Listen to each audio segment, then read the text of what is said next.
我係今期主持人阿 Jason， 今日帶大家睇一套洋葱半島嘅一線海景嘅單位。呢個單位海景係向南嘅單位啊，樓下就有打球嘅地方。依家今日都有人打球啊，又有人釣魚啊。落去樓下就有沙灘啦啊。呢個下落係有條綠道都幾多人行嘅呢度落啊。遠處可以聞到嗰度跨海大橋啊，景觀都幾靚㗎，冇遮擋嘅啊。呢個單位。呢個單位可以睇下入邊，我哋可以睇到呢個露台都係四正嘅，都有差唔多700個方左右。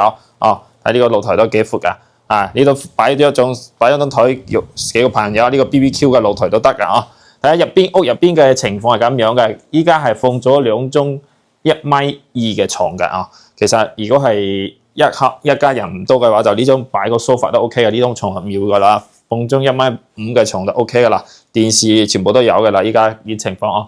依家呢套單位嘅話係樓層5樓，光線都 OK 嘅。依家下晝嘅時間冷氣都裝埋嘅啦，都全部都有晒嘅啦。其實我哋呢個廚房都係簡單咯，其實都夠用嘅啦。正常嚟香港人住喺呢度嘅話，基本上都冇咩煮食嘅。呢個自己簡單煮啲嘢都 OK 嘅啦。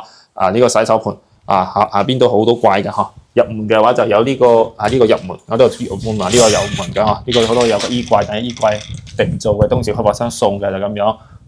呢個係 B 幾棟嘅單位就係比較新淨啲嘅啦。你睇呢個洗手盆都係比較闊嘅啦。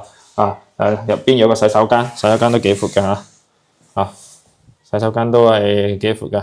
睇下呢個單位，其實都 OK 嘅。買嚟度假係冇咩問題嘅啦，因為基本上唔使裝修。呢個單位有52平方，依家總價只有10幾萬就可以買得到嘅啦。如果有興趣可以揾我睇樓。